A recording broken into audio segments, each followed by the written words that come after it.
Hey guys, it's Josh from ThroughMyLens.com. Today I'm going to show you 13 places to explore in Sedona, Arizona.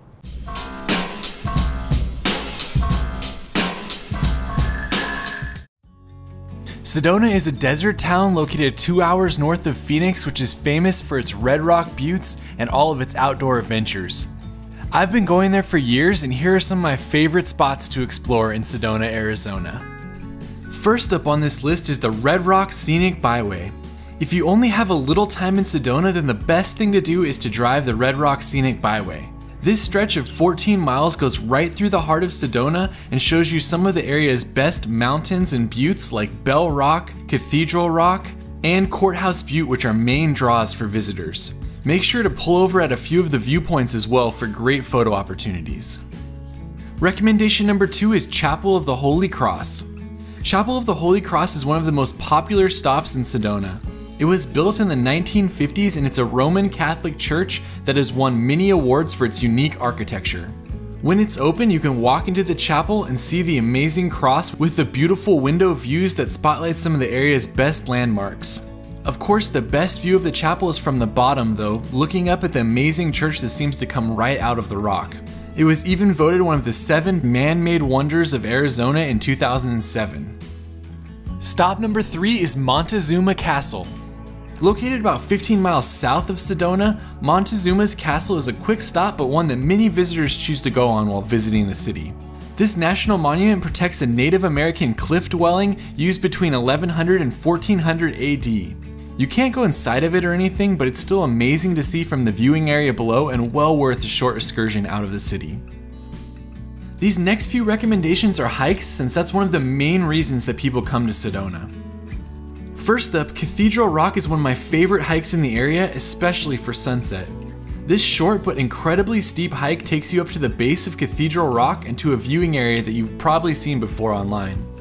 It's a hike that will require you to do a little bouldering and use your hands to get yourself up, but it's still accessible for most people. The views at the top are incredible, and you will often see wedding photo shoots happening here as well. Note that the parking area is small, so try to go on a weekday or go early on a weekend. My 5th recommendation is Devil's Bridge. Devil's Bridge is the most popular trail in Sedona, and it leads to a massive sandstone arch that people walk across for photos. The hike is 4 miles round trip, and it's relatively easy until the end when you have to go uphill to get to the top of the arch. It's a great hike though, with tons of amazing views, and another one you're going to want to get to early to avoid the crowds. I made a video just on this hike by itself that you can see in the description if you're interested. My last hiking recommendation is Soldier Pass. This hike is a great one, as there are many spurs that lead to all sorts of trails, caves, and viewpoints. But the main reason people go is for the Devil's Kitchen, which is a large sinkhole only about a quarter mile from the trailhead. It's definitely worth checking out if you can find a parking spot, and if you continue on, you can go to the 7 sacred pools, which were of religious importance to many Native American tribes and which many spiritual vortex seekers still go to today. Moving on from hiking, next up is Tlaquepaqué Arts and Crafts Village. In downtown Sedona, Tlaquepaqué is a beautiful arts and crafts village that is a really popular stop for visitors. The area has tons of shops that sell everything from Native American jewelry and art to toys and clothes. My favorite area to visit here is the chai spot. At the chai spot, they make a bunch of different kinds of chai drinks, which are all fantastic, and they have an awesome outdoor seating area for you to relax and drink your chai at. For me, it's worth visiting the shopping area just to have some chai. Recommendation number 8 is to go to the Airport Mesa Overlook. If you want to get some great views of Sedona without hiking, check out the Airport Mesa. The Sedona Airport sits on top of a large hill in West Sedona, and you can drive all the way up to the parking area at the top, pay your $3 fee, and get great views of Coffee Pot Rock.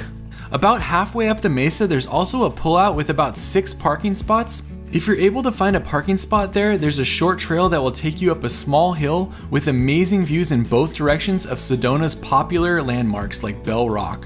Whichever one you go to on Airport Mesa, you'll have some great views. My 9th recommendation is Red Rock Crossing. The Red Rock Crossing area is a great spot for landscape photography, and it's in a small park which is south of West Sedona. It's a beautiful place for the whole family to explore, and there are many short trails which lead to nice views of Cathedral Rock. It's also located right along the water, and if you get lucky, you may even be able to take one of the famous sunset shots of the rocks reflecting in the water below you. My last recommendation before talking about food is the Palatki Heritage Site. This well-preserved Native American area is ran by the National Park Service, and it preserves some cave art and cliff dwellings from 12 to 1300 AD. It takes about 30 minutes to drive here from West Sedona on a dirt road, and you have to call in advance to get a tour, as that is the only way to see it. The 1-hour tour is really interesting though, and it gives you a good understanding of how the Native Americans lived in this area.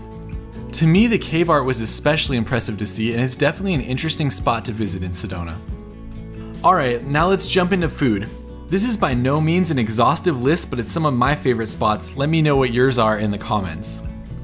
First up, for breakfast I recommend you head to Sedona's, but get there early as they often sell out. If you're looking for something more healthy though, you can get a great acai bowl at Berry Divine or coffee at one of the many coffee shops around the area. For lunch, I always go to Wildflower Bread Company for sandwiches or soup. Plus, I like to sit outside and look out over their view, which looks at Snoopy Rock. If you're looking for a nice sit-down spot though, then head over to Creekside, which also has a great lunch and breakfast menu with nice views of the mountains as well.